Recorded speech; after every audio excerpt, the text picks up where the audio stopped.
Nous sommes de retour sur le plateau d'Africa 24 pour la seconde partie de cette émission qui reçoit aujourd'hui le président de l'Union des Nouvelles Générations, un parti d'opposition de la Côte d'Ivoire, M. Stéphane Kipré est toujours en notre compagnie. Merci beaucoup d'être toujours avec nous. Merci. Alors je le disais, votre parti, l'Union des Nouvelles Générations, un parti d'opposition, mais je me suis intéressé au poids réel de ce parti. Vous n'avez aucun élu, ni député, ni mairie. Alors, que pèse votre parti aujourd'hui? L'UNG a été créée en juillet 2007 et la première élection à laquelle nous avons participé était la présidentielle d'octobre 2010. Mais pas en tant que candidat. Nous avons investi un candidat qui était le président Laurent Gbagbo. Nous sommes allés à cette élection, nous avons gagné. Il y a eu le coup d'État d'avril 2011. À partir de ce moment, les élections qui se sont succédées n'étant pas démocratiques, le parti a décidé lors de ces différentes conventions de boycotter ces élections-là. Donc depuis, nous n'avons pas encore eu la chance de pouvoir véritablement participer à des élections démocratiques. Depuis 2007 que le parti existe, il y a eu deux grandes élections, élections présidentielles, élections législatives. Vous n'y avez pas pris part. Est-ce que l'UNG n'est pas un parti d'observation en fin de compte ou bien d'accompagnement des autres? Il n'est pas un parti d'accompagnement. Si nous étions un parti d'accompagnement, on allait participer à ces élections législatives en 2011 et en 2015. Oui. Parce que nous ne voulons pas accompagner un pouvoir. Nous voulons participer à des élections et avoir, je dirais, la vérité des urnes. Et les conditions démocratiques n'étaient pas réunies en Côte d'Ivoire. Quand on voit le découpage électoral... J'ai des doutes quand même. Hein? Le découpage électoral que nous avons décrié depuis 2011, le PDCI-RDA, parti allié au RDA, vient de décrire le même découpage électoral. Donc, quand on parle de découpage électoral et qu'on dit qu'un découpage électoral favorise un parti politique, on ne peut pas aller à des élections dans ces conditions. On peut ne pas être d'accord avec le découpage pour pourtant participer à l'élection parce que j'ai comme l'impression que vous n'êtes pas tout à fait satisfait On ne participe pas à une élection pour aller perdre quand on sait qu'on peut gagner. Oui. Quand on a un découpage électoral qui n'arrange pas. Mais on peut contester tout en étant dedans. Oui, mais la contestation... parce que la politique de la chaise vide, ça ne favorise jamais ceux qui la pratiquent. Pour pouvoir faire la politique, il faut déjà même avoir une chaise. La chaise, c'est la démocratie. Et la démocratie, si elle n'est pas établie, quel que soit ce que nous allons dire, nous allons partir à des élections. Et quand vous regardez une commission électorale qui est dirigée par M. Youssou Bakayoko, qui est à la base de la crise en Côte d'Ivoire, il y a un minimum. Mais certains de vos compatriotes lient quand même le poids réel de votre parti aux conditions de sa création, hein, parce que vous-même, vous étiez sociétaire du MFA, le parti d'Anaki Kobena, et puis, au bout d'un temps, vous avez décidé d'aller créer votre propre parti. Mais à quel moment c'est intervenu? Parce qu'il y a eu un événement très heureux dans votre vie qui aurait conditionné la création de ce parti. Vous êtes marié à la fille de l'ancien président Laurent Gbagbo. Et beaucoup de personnes se disent aujourd'hui que l'ombre de l'ancien président plane sur l'aura de ce parti. Vous savez, moi je voudrais dire une chose. Nous avons créé l'Union des Nouvelles Générations parce que nous n'étions plus d'accord avec la position que le MFA occupait au sein du RHDP. À partir du moment où il y a eu novembre 2004, à partir du moment où le RHDP s'est allié avec des forces extérieures pour pouvoir tuer les Ivoiriens, on ne fait pas la politique contre son peuple. Et nous avons commencé, dès à présent, à demander un congrès au sein du MFA pour pouvoir sortir le MFA du RHDP. À partir du moment où on n'a pas pu obtenir ce congrès, nous avons décidé de sortir. Vous avez pu adhérer à un autre parti, par exemple, après cela. Je suis porteur d'une vision. Avec plusieurs camarades, nous avons décidé de nous mettre ensemble pour penser à la Côte d'Ivoire de demain. Parlons justement de celui dont on soupçonne l'ombre de planer sur votre parti, Laurent Gbagbo, qui est détenu à La Haye depuis 6 ans. Il y a son procès qui est en cours. Comment est-ce que vous vivez le procès? Le procès d'abord de toute l'Afrique. L'Afrique n'est pas encore indépendante comme nous voulons. Et pour moi, en même temps qu'on dit, ça fait 6 ans jour pour jour que Laurent Gbagbo est détenu à la CPI, et je dis aussi que ça fait 6 ans jour pour jour que la Côte d'Ivoire n'avance plus en termes de cohésion sociale. En pensant qu'en arrêtant le président Laurent Gbagbo, en le déportant, on avait réglé le problème de la Côte d'Ivoire. Alors que depuis 6 ans maintenant, il n'existe pas un jour où l'ombre de Laurent Gbagbo ne règne pas seulement sur l'UNG, mais ne règne pas sur la Côte d'Ivoire. L'ombre de Laurent Gbagbo plane sur toute la Côte d'Ivoire. Mais attention, les indicateurs économiques ou macroéconomiques sont quand même ouverts, hein, avec des taux de croissance qui avoisinent 2 chiffres. Il y a de quoi quand même saluer un travail qui est fait, non? Non, c'est un leurre, cette histoire de taux de croissance. Mais comment? Vous pensez que le taux de croissance avoisine les 2 chiffres, mais l'impact sur les populations, quel est cet impact? Posons-nous la question. Un pays où on parle de taux de croissance à 2 chiffres, les étudiants sont dans les rues. Un pays où on parle de taux de croissance à 2 chiffres, les paysans sont gazés, les fonctionnaires se plaignent, les militaires se plaignent. Donc, les deux chiffres dont on parle, ça se passe sur qui? De toute façon, les connaisseurs établissent un certain nombre de règles pour pouvoir mesurer l'économie d'un pays. Et selon ces règles, la Côte d'Ivoire, même il y a certains pays qui n'arrivent même pas à avoisiner 5%. Mais quand on voit un pays qui fait 8% au-delà, on est en droit quand même de saluer un travail qui est fait. Quitte à ce que cette croissance ne soit pas uniformément repartie et rejaillie sur les populations, c'est autre chose. On dirige un pays pour qui? On dirige un pays pour un peuple. On ne dirige pas un pays pour les multinationales. Voilà la différence. C'est quoi le lien?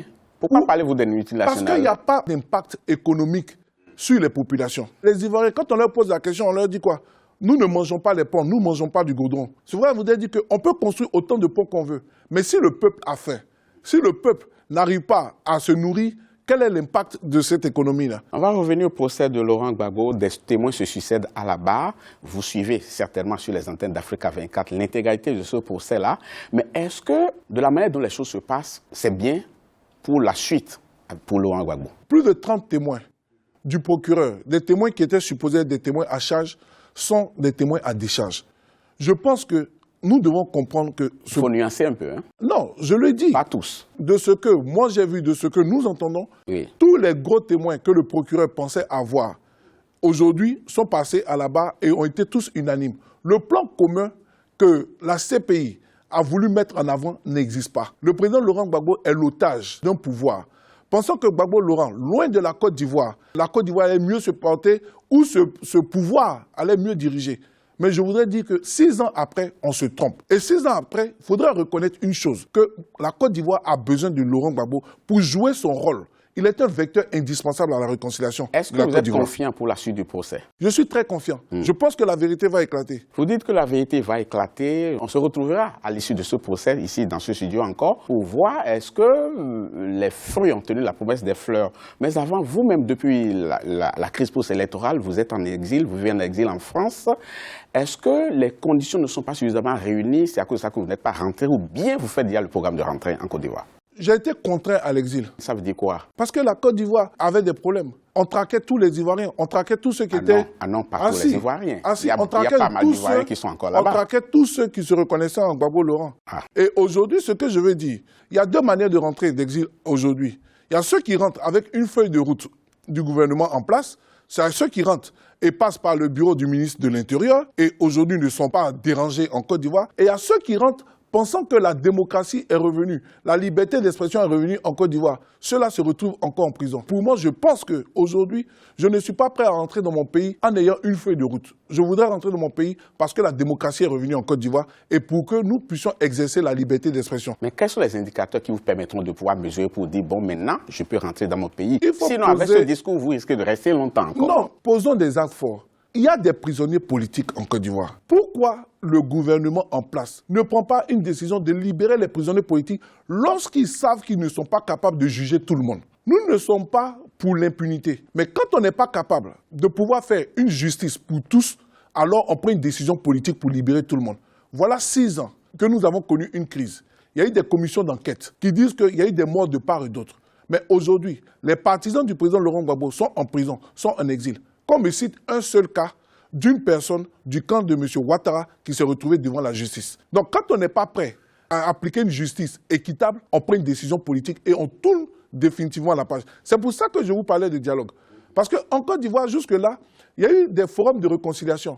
Mais ce sont des leaders politiques qui se sont assis autour d'une table pour chercher à se réconcilier. Le dialogue dont on parle, c'est un dialogue qui va tenir compte de toute la Côte d'Ivoire, des militaires, de toutes les franges sociales de la Côte d'Ivoire, pour qu'on puisse véritablement dire la vérité, demander pardon et définitivement tourner la page. Et ce dialogue-là, tout le monde doit y participer, même le président Laurent Gbagbo. Monsieur Stéphane Kipré, quel est le rôle que vous pouvez jouer, vous et votre parti bien entendu, pour accompagner ce processus que vous souhaitez tant, ce processus de réconciliation? Nous sommes prêts à tout dialogue.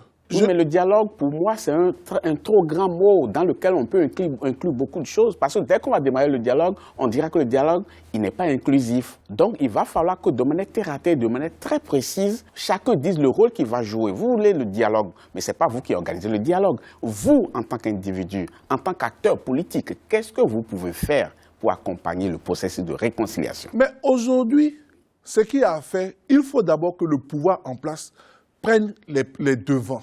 C'est eux qui sont au pouvoir. Donc, quand un pouvoir veut véritablement du dialogue, il pose de vrais actes.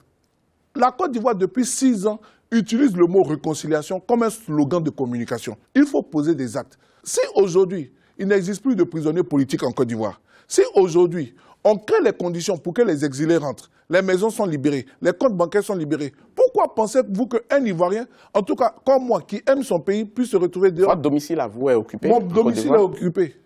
Après 6 ans, mes comptes bancaires sont gelés. Mes partisans continuent d'être traqués. Nous continuons d'avoir des militants en prison.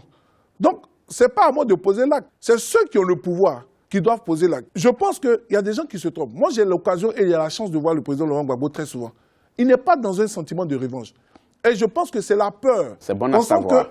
Pensant que Gbagbo Laurent est dans un esprit de revanche qui fait qu'on veut l'écarter de la réconciliation. Il aime la Côte d'Ivoire et il est prêt, il a pardonné. Et depuis 6 ans que je le vois, il ne m'a jamais tenu des propos déplacés envers la Côte d'Ivoire. Monsieur Stephen Kepré, merci beaucoup. C'était un plaisir de vous avoir eu dans cette émission, surtout à l'occasion du 6e anniversaire de l'arrestation de monsieur Laurent Gbagbo qui se fait être votre beau-père. Merci. Merci. Quant à vous, chers téléspectateurs, ce sera tout pour cette émission. Merci beaucoup de l'avoir suivi. Nous vous donnons rendez-vous très bientôt pour un autre numéro de cette émission. À très bientôt.